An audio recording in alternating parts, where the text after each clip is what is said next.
ಹತ್ಯೆಗಳ ಹಿಂದೆ ಒಂದು ಭಯ ಹುಟ್ಟಿಸುವಂಥ ಆತಂಕವಾದ ಇರ್ತದೆ. ಯಾಕೆಂದರೆ ಹೆಣ್ಣು ಮಕ್ಕಳ ಮೇಲೆ ಭಯವನ್ನು ಏರಿದಷ್ಟು ಅವರು ಬಾಯಿ ಮುಚ್ಚಿಕೊಂಡು ಒಳಗಿರ್ತಾರೆ, ಇಂಥದ್ದೆಲ್ಲ ಮಾಡೋದಿಲ್ಲ ಅನ್ನುವಂಥ ಅಭಿಪ್ರಾಯಗಳು ಸಮಾಜದಲ್ಲಿ ಇರೋದ್ರಿಂದ ಭಯ ಹುಟ್ಟಿಸ್ಲಿಕ್ಕೆ ಕೊಲೆ ಮಾಡೋದು, ಅತ್ಯಾಚಾರ ಮಾಡೋದು, ಹಿಂಸೆ ಮಾಡೋದು, ಡೊಮೆಸ್ಟಿಕ್ ವೈಲೆನ್ಸ್ ಮಾಡೋದು, ಇವೆಲ್ಲ ವೈಲೆನ್ಸ್ ಹಿಂದೆ ಇರೋದು ಹೆಣ್ಣು ಮಕ್ಕಳನ್ನು ನಿಯಂತ್ರಿಸಲಿಕ್ಕೆ ಇರುವಂಥ ಒಂದು ದೊಡ್ಡ ಹುನ್ನಾರ.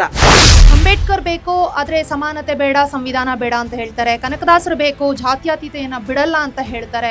ಇನ್ನೊಂದು ಕಡೆ ಮಹಾತ್ಮ ಗಾಂಧಿ ಬೇಕು ಆದರೆ ಹಿಂಸೆ ಮಾಡೋದನ್ನ ಬಿಡೋದಿಲ್ಲ ಅಂತ ಹೇಳ್ತಾರೆ. ಮಾತಾಡ್ತಾನೆ ಬಂದಿವೇನೋ ಅನಿಸ್ತಾ ಇದೆ ನಮ್ಗೆ. ಯಾಕಂದ್ರೆ ನಾವು ಬಿಜಾಪುರದ ದಾನಮ್ಮನ ಹಿಡ್ಕೊಂಡು ಇಲ್ಲಿ ತನೂ ನಾವು ಮಾತಾಡ್ಕೋತಾ, ಹೋರಾಟ ಮಾಡ್ಕೋತಾ, ಕ್ಯಾಂಡಲ್ ಹಿಡ್ಕೋತಾ, ಪ್ಲೇ ಕಾರ್ಡ್ಸ್ ಹಿಡ್ಕೋತಾ ಬೀದಿ ಹೋರಾಟ ಮಾಡ್ತಾ ಇದ್ದೀವಿ. ಪ್ರಜಾಪ್ರಭುತ್ವ ವ್ಯವಸ್ಥೆಯಲ್ಲಿ 75 ವರ್ಷ ಬೇಕಾಯ್ತಾ ನಮಗೆ ಈ ಬದಲಾವಣೆ ಮಾಡೋದಕ್ಕೆ? ಸ್ನೇಹಿತರೆ, ಇದನ್ನ ನಾವು ಗಂಭೀರವಾಗಿ ಆಲೋಚನೆ ಮಾಡಬೇಕಾಗಿದೆ. ಒಂದು ಅಭಿವ್ಯಕ್ತ ಸ್ವಾತಂತ್ರ್ಯಕ್ಕೆ ಅವಕಾಶ ಕೊಡಬೇಕು ಅನ್ನುವಂತಹ ಪರಿಸ್ಥಿತಿನಲ್ಲಿ ಒಂದು ಹೆಣ್ಣು ತನ್ನ ಇಷ್ಟದಂತೆ ಜವಾಬ್ದಾರಿಯಿಂದ ಬದುಕ್ತೀನಿ ಅನ್ನುವಂಥದಕ್ಕೆ ಅವಕಾಶ ಕೊಡದೇ ಇರುವಂತಹ ಒಂದು ನಿರ್ಲಜ್ಜ ಜನ ಇವತ್ತು ಸಮಾಜದಲ್ಲಿ ಅವರು ನಗರದಲ್ಲಿ ವಾಸ ಮಾಡ್ತಾ ಇದ್ದಾರೆ. ನಾವು ಕೂಡ ಸೋಷಿಯಲ್ ಮೀಡಿಯಾಗಳಲ್ಲಿ ಈ ಘಟನೆ ಬಗ್ಗೆ ಖಂಡಿಸ್ತಾ ಇದ್ದೀವಿ. ಬಟ್ ಎಲ್ಲೋ ಒಂದು ಕಡೆ ಪ್ರಜಾಪ್ರಭುತ್ವದ ವ್ಯವಸ್ಥೆಯಲ್ಲಿ ಇವತ್ತು ಏನಾಗಿದೆ ಅಂತ ಹೇಳಿದ್ರೆ, ಅಂಬೇಡ್ಕರ್ ಬೇಕು ಆದರೆ ಸಮಾನತೆ ಬೇಡ, ಸಂವಿಧಾನ ಬೇಡ ಅಂತ ಹೇಳ್ತಾರೆ. ಕನಕದಾಸರು ಬೇಕು, ಜಾತ್ಯತೀತೆಯನ್ನು ಬಿಡಲ್ಲ ಅಂತ ಹೇಳ್ತಾರೆ.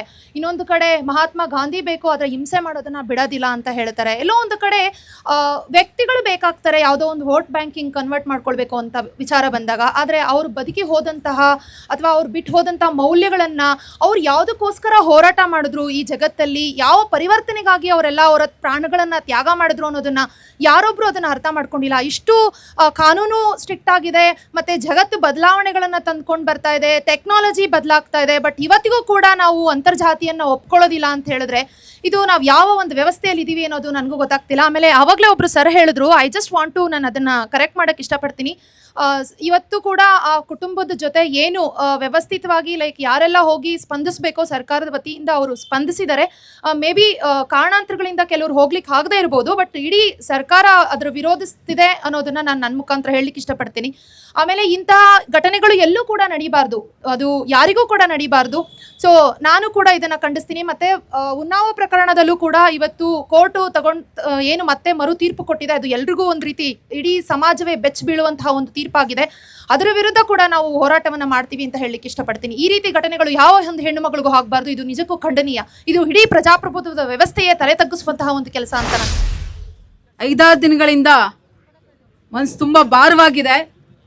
ಏಕೆಂದರೆ ದೇಶದಲ್ಲಿ ಏನು ನಡೀತಾ ಇದೆ, ಉನ್ನಾವ್ ಪ್ರಕರಣ ಆಗಿರ್ಬೋದು, ಮರ್ಯಾದೆಗೇಡ ಹತ್ಯೆ ಆಗಿರ್ಬೋದು, ರೀಸೆಂಟಾಗಿ ಬೆಂಗಳೂರಲ್ಲೇ ಒಂದು ಆಮಿನಿ ಅನ್ನೋ ಒಂದು ಹೆಣ್ಮಗಳು ಕೊಲೆ ಆಯಿತು.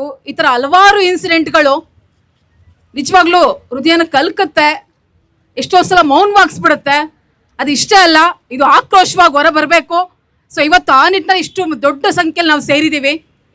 ಇವತ್ತು ಕೊಡದೆ ಪೆಟ್ಟು ಬಿದ್ದಿದೆ ಒಂದು ಹೆಣ್ಮಗಳು ಕುತ್ತಿಗೆಗೆ, ಆದರೆ ನಿಜವಾಗ್ಲೂ ಕೊಡ್ಲಿ ಪೆಟ್ಟು ಬೀಳ್ಬೇಕಾಗಿದ್ದು ಎಲ್ಲಿಗೆ? ಇದೇ ಸ್ವತಂತ್ರ ಹೋರಾಟದಲ್ಲಿ ಏನು ಹಳೇ ಉಳಿಗಮಾನ್ಯ ವ್ಯವಸ್ಥೆ, ಜಾತಿ ಪದ್ಧತಿ ಇತ್ತು, ಅದಕ್ಕೆ ಕೊಡ್ಲಿ ಪೆಟ್ಟು ಹಾಕ್ಬೇಕಾಗಿತ್ತು. ಆದ್ರೆ ಅದು ಹಾಕಿಲ್ಲ. ಅದಾದ್ಮೇಲೆ 75 ವರ್ಷ ಏನು ಸುದೀರ್ಘವಾಗಿ ಬೇರೆ ಬೇರೆ ಪಕ್ಷಗಳು ನಮ್ಮ ದೇಶನ ಆಳಿವೆ, ಅವು ಕೊಡ್ಲಿ ಪೆಟ್ಟು ಕೊಡ್ಬೇಕಾಗಿತ್ತು. ಹಳೆ ವಿಚಾರಗಳಿಗೆ, ಜಾತಿ ಪದ್ಧತಿಗೆ ಅದು ಕೊಟ್ಟಿಲ್ಲ. ಅದಕ್ಕೆ ಇವತ್ತು ಹೆಣ್ಮಕ್ಳು ಕುತ್ತಿಗೆಗೆ ಬೀಳ್ತಾ ಇದೆ. ಸ್ನೇಹಿತರೆ, ಇಲ್ಲಿ ಎಲ್ಲಾ ಪಕ್ಷಗಳು ಕೂಡ ಒಂದಾಗಿದೆ. ಅದ್ರಲ್ಲಿ ನಾವು ಏನು ಅನುಮಾನ ಪಡ್ಬೇಕಾಗಿಲ್ಲ, ಇದು ಸ್ವಲ್ಪ ಬೆಟರು, ಇದು ಸ್ವಲ್ಪ ಬೆಟರು ಅಂತ ಹೇಳಿ. ಯಾಕೆಂದ್ರೆ ಇದೇ ಜಾತಿ ಪದ್ಧತಿ ಉಳಿಸ್ಕೊಳ್ಳೋದಕ್ಕೆ ಎಲ್ಲ ಕೂಡ ಪೋಷಿಸಿ ಸಾಕಿರೋ ಫಲವಾಗಿ ಇವತ್ತು ಹಲವಾರು ಹೆಣ್ಮಕ್ಳು ಬಲಿಯಾಗ್ತಾ ಇದ್ದಾರೆ. ಸ್ನೇಹಿತರಲ್ಲಿ, ನಾವು AIMSS ಇಂದ ಏನು ಈ ಹಳೆ ಉಳಿಗಮಾನ್ಯ ವ್ಯವಸ್ಥೆಯಲ್ಲಿ ಬಂದಿರುವಂತ ಮೌಲ್ಯಗಳು, ಇದನ್ನ ಧಿಕ್ಕರಿಸಿ ಹೊಸ ಮೌಲ್ಯಗಳನ್ನ ಎತ್ತಿಡಬೇಕಾಗಿದೆ. ಆ ನಿಟ್ಟಿನಲ್ಲಿ ದೊಡ್ಡ ಮಟ್ಟದ ಹೋರಾಟ, ಪ್ರತಿರೋಧ ಎಲ್ಲರಿಂದನೂ ಬರಬೇಕಾಗಿದೆ. ಹಾಗೆ ಈ ಮರ್ಯಾದೆ ಹತ್ಯೆ, ಅದಕ್ಕೆ ನಾವು ಬೇಡಿಕೆನ ಇಡ್ತಾ ಇದೀವಿ. ಹಾಗೇನೆ ಮರ್ಯಾದೆ ಹತ್ಯೆ ಸಂಬಂಧಪಟ್ಟಂತೆ ಪ್ರತ್ಯೇಕ ಕಾನೂನನ್ನ ಇವತ್ತು ರೂಪಿಸಬೇಕಾಗಿದೆ. ಅದಕ್ಕೆ ಎಲ್ಲರೂ ಕೂಡ ಧ್ವನಿ ಎತ್ತುತ್ತಾ ಈ ಹೋರಾಟನ ಮತ್ತಷ್ಟು ಬೆಳೆಸೋಣ ಅಂತ ಹೇಳಿ ನಾನು ನನ್ನ 2 ಮಾತುಗಳನ್ನ ಮುಗಿಸ್ತಾ ಇದ್ದೀನಿ. ನೋಡಿ, ಅಂಬೇಡ್ಕರ್ ಅವರು ಎಲ್ಲರಿಗೂ ಬದುಕುವ ಹಕ್ಕನ್ನು ನೀಡಿದ್ದಾರೆ. ಸಂವಿಧಾನದ ಪ್ರಕಾರ ಬದುಕಲಿಕ್ಕೆ ಮಹಿಳೆಯರಿಗೆ 75 ವರ್ಷಗಳಾದರೂ ಇನ್ನೂ ಕೂಡ ಈ ಭಾರತ ದೇಶದಲ್ಲಿ ಬದುಕಲಿಕ್ಕೆ ಆಗ್ತಾ ಇಲ್ಲ. ಯಾಕೆ ಅಂತಂದರೆ ಜಾತಿ ವಿವಾದಗಳನ್ನು, ಜಾತಿ ವಿವಾಹಗಳನ್ನು ಇವತ್ತಿಗೂ ಕೂಡ ಖಂಡಿಸ್ತಾ ಇದ್ದಾರೆ, ವಿರೋಧಿಸ್ತಾ ಇದ್ದಾರೆ. ಅದು ಮಾನ್ಯ ರೂಪದಲ್ಲಿ ಗರ್ಭಿಣಿ ಹೆಂಗಸನ್ನು ಒಬ್ಬ ತಂದೆ ಕೊಚ್ಚಾಕ್ತಾನೆ ಅಂತಂದರೆ ಅವನಿಗೆ ಎಷ್ಟು ಅಹಂಕಾರ ಇರಬೇಕು, ಅವನಿಗೆ ಎಷ್ಟು ಧೈರ್ಯ ಇರಬೇಕು. ಅವನಿಗೆ ಅಂಥವನ್ನ ನಡು ಬೀದಿಯಲ್ಲಿ ನಿಲ್ಲಿಸಿ ಅದೇ ಕೊಡ್ಲಿಯಿಂದ ಅವನನ್ನು ಕೊಚ್ಚಾಕದಾಗಲೇ ಅವನಿಗೆ ಈ ಹೆಣ್ಣು ಮಗಳಿಗೆ ನ್ಯಾಯ ಸಿಗೋದು, ಅವಳ ಮಗಳಿಗೆ. ಅದೇ ರೀತಿ ನಮ್ಗೆ ಎಷ್ಟು ರೋಷ ಬರ್ತಾ ಇದೆ ಅಂತಂದರೆ ಅವನೇನಾದರೂ ಸಿಕ್ಕಿದ್ರೆ ನಡುಬೀದಿಯಲ್ಲಿ ಕೊಚ್ಚಾಕ್ಬಿಡ್ಬೇಕು ನಾವೆಲ್ಲ ಸೇರಿರೋರೆಲ್ಲ ಇವತ್ತು ಅಂತ ಅಷ್ಟು ಕೋಪ ಬರ್ತಾ ಇದೆ. ಅಷ್ಟು ಆ ಹೆಣ್ಣು ಮಗಳನ್ನು ನೆನೆಸ್ಕೊಂಡ್ರೆ ನಮ್ಗೆ ಅಷ್ಟು ದುಃಖ ಆಗುತ್ತೆ. ಸರ್ಕಾರ ಇವತ್ತು ಅವರನ್ನು ಒಂದು ಬೇರೆ ಸಮಿತಿಯನ್ನು ಮಾಡಿ ಅಂಥ ಕೊಲೆಗಡಕನಿಗೆ, ತಂದೆ ಮಗಳನ್ನೇ ಕೊಂದಂಥ ಅವನಿಗೆ, ನಾವು ಜಾತಿವಾದಿಗಳಿಗೆ, ಮನುವಾದಿಗಳಿಗೆ ಏನು RSS ಟೀಮ್ ಅಂತ ಹೇಳಿ ವಾದಗಳು ಮಾಡ್ತಾರಲ್ಲ, ನಾವೆಲ್ಲ ಒಂದು ಅಂತೇಳಿ ಒಬ್ಬರನ್ನ ಯಾವನ ಬಾಯ್ಬಿಡ್ತಾ ಇದ್ದಾನೆ ಇವತ್ತು. RSSನವನಾಗಲಿ, ಜಾತಿವಾದಿಗಳಾಗಲಿ, ಮನುವಾದಿಗಳಾಗಲಿ, ಸಂಬಂಧಪಟ್ಟಂಥ ಯಾವನೇ ಒಬ್ಬ ಆಗಲಿ ಆ ಹೆಣ್ಣು ಮಗಳಿಗೆ ನ್ಯಾಯ ಕೊಡಿಸಿ ಅಂತ ಯಾರು ಕೇಳ್ತಾ ಇಲ್ಲ. ಬೇಟಿ ಬಚಾವೋ ಅಂತೆ, ಬೇಟಿ ಯಾವ ರೀತಿಯಲ್ಲಿ ಬಚಾವ್ ಮಾಡ್ತಾ ಇದ್ದಾರೆ ಅಂತ ನಮಗಂತೂ ಗೊತ್ತಾಗ್ತಾ ಇಲ್ಲ. ಇವತ್ತು ಒಂದು ಹೆಣ್ಣು ಮಗಳಿಗೆ ಆದಂಥ ಕೊಲೆ, ಅವಳಿಗೆ ಆದಂಥ ಮೋಸ, ಅವಳ ಬದುಕಿಗೆ ಆದಂಥ ಮೋಸ ಇನ್ನು ಮುಂದೆ ಯಾವ ಹೆಣ್ಣು ಮಕ್ಕಳಿಗೂ ಕೂಡ ಆಗಬಾರ್ದು ಅನ್ನೋದು ನಮ್ಮ ಒಂದು ನಿಲುವಾಗಿರ್ತದೆ. ಇವತ್ತು ಭಯ ಇಕ್ಬೇಕು ಅಂತ ಹೇಳಿನೇ ಕೊಲೆ ಮಾಡೋ ಅಂಥದ್ದು ಬಂದರೆ ಆ ಹೆಣ್ಣು ಮಗಳನ್ನು ಕೊಲೆ ಮಾಡಿದಂಥ ಅವನ ತಂದೆಯನ್ನೇ ನಾವು ಎಲ್ಲ ಪಬ್ಲಿಕ್ ಸೇರಿಕೊಂಡು ಅವನು ಯಾವ ರೀತಿ ಆ ಮಗಳನ್ನು ಕೊಚ್ಚಾಕೊಂಡು ಅದೇ ರೀತಿ ಕೊಚ್ಚಾಕ್ದಾಗಲೇ ಆ ಮಗುಗೆ ನ್ಯಾಯ ಸಿಗಬೇಕು ಅಂತ ಒಂದು ನಿರ್ಧಾರವನ್ನು ಈ ಸರ್ಕಾರ ಒಂದು ಕಾನೂನನ್ನು ಬೇಗ ರಚನೆ ಮಾಡಿ ಆ ಕುಟುಂಬಕ್ಕೆ, ಆ ಹೆಣ್ಣು ಮಗಳಿಗೆ ನ್ಯಾಯ ಕೊಡಿಸ್ಬೇಕು ಅಂತೇಳಿ ಮನವಿಯನ್ನು ಮಾಡ್ಕೊಳ್ತಾ ಇದ್ದೀನಿ. ಜೈ ಭೀಮ್. ಹೆಣ್ಣು ಮಗುವಾಗಿ ಹುಟ್ಟೋದೇ ತಪ್ಪ? ನಮಗೆ ಹುಟ್ಟಿದಾಗ್ಲಿಂದಾನೇ ಸಮಾನತೆಯನ್ನ ಕೊಟ್ಟಿರ್ತಕ್ಕಂಥ ಬಾಬಾ ಸಾಹೇಬ್ ಅಂಬೇಡ್ಕರ್ ಅವರು ಕೊಟ್ಟಿರ್ತಕ್ಕಂಥ ಸಂವಿಧಾನದ ಅಡಿನಲ್ಲಿ ನಾವು ಎಲ್ಲವನ್ನು ಹುಟ್ಟಿದಾಗ್ಲಿಂದಾನೇ ಪಡ್ಕೊಂಡು ಬಂದಿದ್ದೀವಿ. ಅಂತ ಒಂದು ಸಂವಿಧಾನದ ಅಡಿಯಲ್ಲಿ ಇರ್ತಕ್ಕಂಥ ಹೆಣ್ಣು ಮಕ್ಕಳನ್ನ ರಕ್ಷಣೆ ಕೊಡೋರು ಯಾರು? ಮತ್ತೊಮ್ಮೆ ಬಾಬಾ ಸಾಹೇಬರು ಹುಟ್ಟಿ ಬರಬೇಕಾ? ಈಗ ಬಾಬಾ ಸಾಹೇಬರಲ್ಲ, ಎಲ್ಲ ಬಾಬಾ ಸಾಹೇಬರಿಗಿಂತನೂ ಸಾವಿರಾರಲ್ಲ ಲಕ್ಷಾಂತರ ಬಾಬಾ ಸಾಹೇಬರು ನಮ್ಮ ಜೊತೆ ಇದ್ದಾರೆ. ಈಗ ಏನು ಮರ್ಯಾದೆ ಹತ್ಯೆ ಏನಾಗಿದೆ, ಬಸವ ಸಂಸ್ಕೃತಿ ಇರ್ತಕ್ಕಂಥ ಲಿಂಗಾಯತ ಸಮುದಾಯದ ಹೆಣ್ಣು ಮಗಳನ್ನ ತನ್ನ ತಂದೆ ತಾಯಿ ಯಾವ ರೀತಿ ಹತ್ಯೆ ಮಾಡಿರ್ತಾರೆ ಅಂತ ನಾವು ನೋಡಿ ನಿಜವಾಗ್ಲೂ ನಾವು ತಲೆ ತಗ್ಸ್ತಕ್ಕಂಥ, ಇಡೀ ಭಾರತ ದೇಶವೇ ತಲೆ ತಗ್ಸ್ತಕ್ಕಂಥ ಕೆಲಸವನ್ನ ಮಾಡಿದ್ದಾರೆ. ಈಗ ಹೆಣ್ಣು ತನ್ನ ಗರ್ಭದಲ್ಲಿ ಇದ್ದಾಗ್ಲೂ ಸಹ ಗಂಡು ಮಕ್ಕಳನ್ನ ಬೆಳೆಸ್ತಾರೆ. ಮತ್ತೆ ಜಾತಿ ಎಲ್ಲಿ ಅಡ್ಡ ಬರುತ್ತೆ? ಗಂಡು ಮಕ್ಕಳಿಗೆ ಒಂದು ಜಾತಿ ಇದೆ, ಹೆಣ್ಣು ಮಕ್ಕಳಿಗೆ ಒಂದು ಜಾತಿ ನಾವು ತಿಳ್ಕೊಂಡಂಗೆ. ಈಗ 18 ವರ್ಷ ತುಂಬಿದ ತಕ್ಷಣ ಹೆಣ್ಣು ಮಕ್ಕಳಿಗೆ ತನ್ನದೇ ಆಗಿರ್ತಕ್ಕಂಥ ಸ್ವತಂತ್ರವಾಗಿ ಬದುಕಲನ್ನು ಹಕ್ಕು ಸಹ ಕೊಡ್ತಾ ಇಲ್ಲ ಅಂತಂದ್ರೆ ಇಂಥ ನಾಚಿಕೆಗೆಟ್ಟ ಸ್ವತಂತ್ರ ಭಾರತದಲ್ಲಿ ನಮ್ಗೆ ಹೆಣ್ಣು ಮಕ್ಕಳಿಗೆ ನ್ಯಾಯ ಎಲ್ಲಿ ಸಿಗ್ತದೆ ಅಂತ ನಾವು ಈ ಸರ್ಕಾರಕ್ಕೆ ಕೇಳಬೇಕು. ನಾವು ಮಾತಾಡ್ತಾನೆ ಬಂದಿವೇನೋ ಅನಿಸ್ತಾ ಇದೆ ನಮ್ಗೆ. ಯಾಕಂದ್ರೆ ನಾವು ಬಿಜಾಪುರದ ದಾನಮ್ಮನ ಹಿಡ್ಕೊಂಡು ಇಲ್ಲಿ ತನೂ ನಾವು ಮಾತಾಡ್ಕೋತಾ, ಹೋರಾಟ ಮಾಡ್ಕೋತಾ, ಕ್ಯಾಂಡಲ್ ಹಿಡ್ಕೋತಾ, ಪ್ಲೇ ಕಾರ್ಡ್ಸ್ ಹಿಡ್ಕೋತಾ ಬೀದಿ ಹೋರಾಟ ಮಾಡ್ತಾ ಇದ್ದೀವಿ. ಪ್ರಜಾಪ್ರಭುತ್ವ ವ್ಯವಸ್ಥೆಯಲ್ಲಿ 75 ವರ್ಷ ಬೇಕಾಯ್ತಾ ನಮಗೆ ಈ ಬದಲಾವಣೆ ಮಾಡೋದಕ್ಕೆ? ಅಲ್ಲ, ಪ್ರಜಾಪ್ರಭುತ್ವ ನಮಗೆ ಏನು ಕಲಿಸ್ಕೊಟ್ಟಿದೆ ಅನ್ನೋದೇ ನಮಗೆ ಗೊತ್ತಾಗ್ತಾ ಇಲ್ಲ. ಏನು ಕಲಿಬೇಕಾಗಿತ್ತು ನಾವು? ಯಾವ ಸಮಾನತೆ, ಜಾತಿ, ಧರ್ಮ, ಮೇಲು ಕೀಳನ್ನು ವಿರೋಧಿಸಿ ಅದನ್ನು ಪ್ರಜಾಪ್ರಭುತ್ವನ ನಾವು ಅಳವಡಿಸ್ಕೊಳ್ಳೋದಕ್ಕೆ 75 ವರ್ಷ ಆದರೂ ಕೂಡ ಇನ್ನೂ ಕೂಡ ನಮ್ಮ ಮಹಿಳೆಯರಿಗೆ ಸಿಗಬೇಕಾದಂಥ ಒಂದು ಸ್ಥಾನಮಾನ ಸಿಗ್ತಾ ಇಲ್ಲ.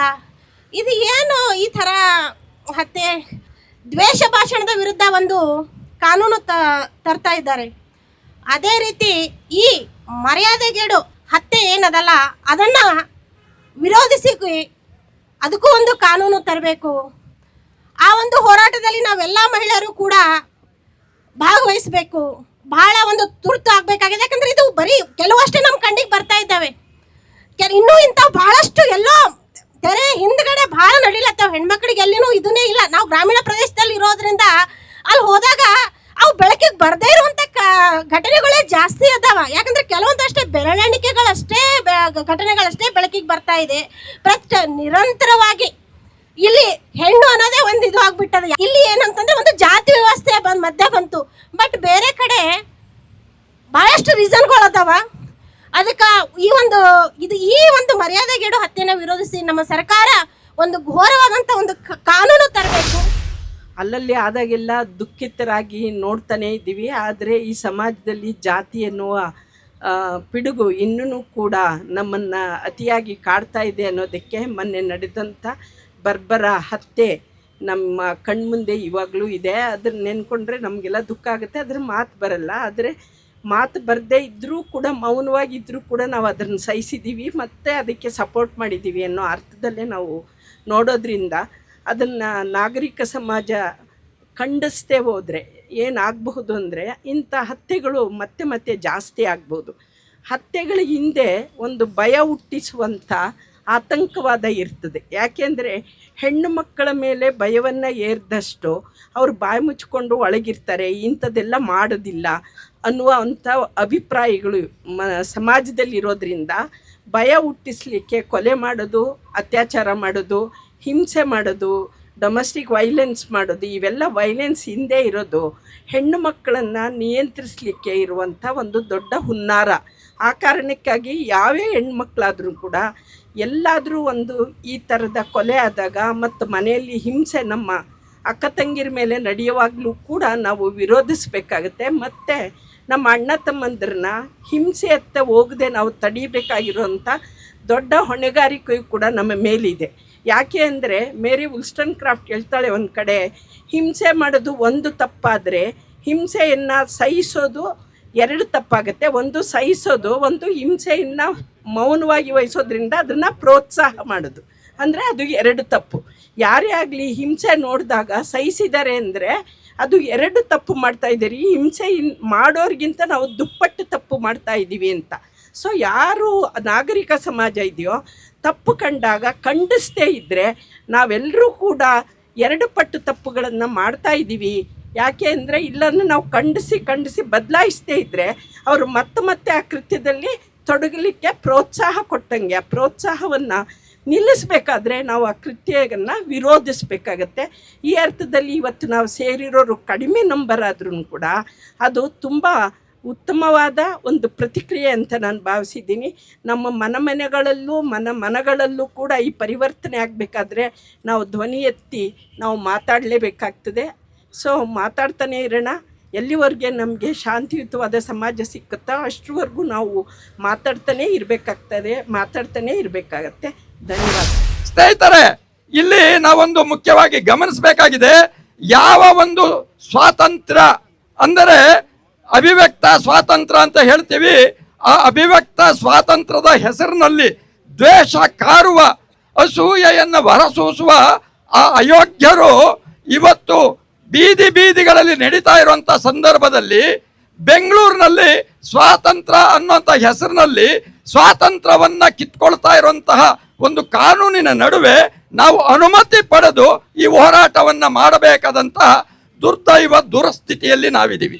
ಸ್ನೇಹಿತರೆ, ಇದನ್ನು ನಾವು ಗಂಭೀರವಾಗಿ ಆಲೋಚನೆ ಮಾಡಬೇಕಾಗಿದೆ. ಒಂದು ಅಭಿವ್ಯಕ್ತ ಸ್ವಾತಂತ್ರ್ಯಕ್ಕೆ ಅವಕಾಶ ಕೊಡಬೇಕು ಅನ್ನುವಂತಹ ಪರಿಸ್ಥಿತಿನಲ್ಲಿ ಒಂದು ಹೆಣ್ಣು ತನ್ನ ಇಷ್ಟದಂತೆ ಜವಾಬ್ದಾರಿಯಿಂದ ಬದುಕ್ತೀನಿ ಅನ್ನುವಂಥದಕ್ಕೆ ಅವಕಾಶ ಕೊಡದೇ ಇರುವಂತಹ ಒಂದು ನಿರ್ಲಜ್ಜ ಜನ ಇವತ್ತು ಸಮಾಜದಲ್ಲಿ ಅವರು ನಗರದಲ್ಲಿ ವಾಸ ಮಾಡ್ತಾ ಇದ್ದಾರೆ. ಅಂದರೆ ನಾವು ಯೋಚನೆ ಮಾಡಬೇಕಾಗಿದೆ. ನಗರದಲ್ಲಿರುವಂಥವ್ರನ್ನ ನಾಗರಿಕರು ಅಂತ ಕರೀತಾರೆ. ಇವರು ನಾಗರಿಕರಲ್ಲ, ಅನಾಗರಿಕರು.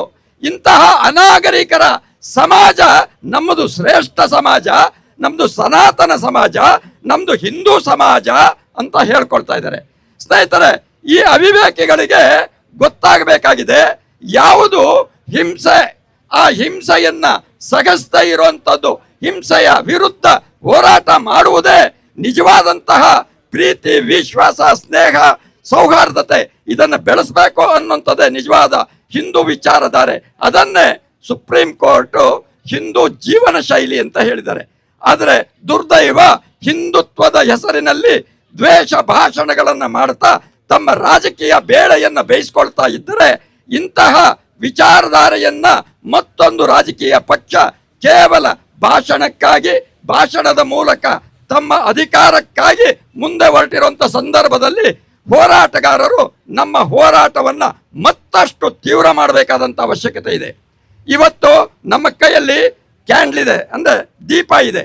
ಆ ದೀಪ, ಒಂದು ದೀಪದಿಂದ ಒಂದು ದೀಪ, ಹೀಗೆ ಸಾವಿರಾರು ಲಕ್ಷಾಂತರ ದೀಪಗಳು ಹೇಗೆ ಹಚ್ಚಲಿಕ್ಕೆ ಸಾಧ್ಯ ಆಯ್ತೋ ಅದೇ ರೀತಿಯಲ್ಲಿ ನಾವು ಈ ನಾಡಿನ ಎಲ್ಲ ಸಜ್ಜನರ ಹೃದಯದಲ್ಲಿ ದೀಪ ಬೆಳಗುವ, ಅಂದರೆ ಆ ದೀಪ ಹಿಂಸೆಯನ್ನ ಮಾಡುವ ವ್ಯಕ್ತಿಗಳ ಹೃದಯವನ್ನ ಕೊಡಲಿಯಿಂದ ಕೊಚ್ಚಿ ಕೊಲ್ಲುವ ದಿಕ್ಕಿನಲ್ಲಿ ನಾವು ನಮ್ಮ ದೀಪವನ್ನ ಎಲ್ಲರ ಹೃದಯಗಳಲ್ಲಿ ಹಚ್ಚಿ ಶಾಂತಿ, ಸ್ನೇಹ, ಪ್ರೀತಿ, ವಿಶ್ವಾಸವನ್ನ ಬೆಳೆಸುವ ದಿಕ್ಕಿನಲ್ಲಿ ನಾವೆಲ್ಲರೂ ಕಾರ್ಯಮಗ್ನರಾಗಬೇಕಾಗಿದೆ.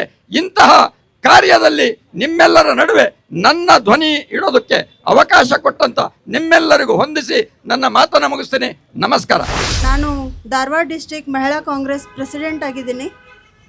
ಆಮೇಲೆ ನಾನು ಪಂಚಮಸಾಲಿ ಲಿಂಗಾಯತ ಗೌಡ್ರ ಮನೆತನದ ಹೆಣ್ಮಗಳು.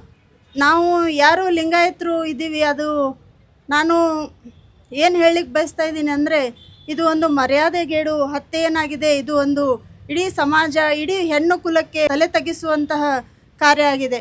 ಈಗ ಇಲ್ಲಿ ಒಂದಷ್ಟು ನಾನು ಹೇಳಲಿಕ್ಕೆ ಬಯಸ್ತಾ ಇದ್ದೀನಿ. ನಮ್ಮ ಧಾರವಾಡ ಡಿಸ್ಟಿಕ್ಕಲ್ಲಿ ಇದು ಹುಬ್ಬಳ್ಳಿಯಲ್ಲಿ ನಡೆದಂಥ ಕೃತ್ಯ ಆಗಿದೆ. ಮಾನ್ಯ ಪಾಟೀಲ್ ಅವಳು ವಿವೇಕಾನಂದ ದೊಡ್ಡಮಣಿ ಅನ್ನುವಂಥ ಹುಡುಗನನ್ನು ವಿವಾಹವಾಗಿದ್ಲು. 7ನೇ ತಿಂಗಳಿಗೆ ತನ್ನ ಸೀಮಂತ ಕಾರ್ಯಕ್ಕೆ ಅಂತ ಗಂಡನ ಮನೆಗೆ ಬಂದಿದ್ಲು.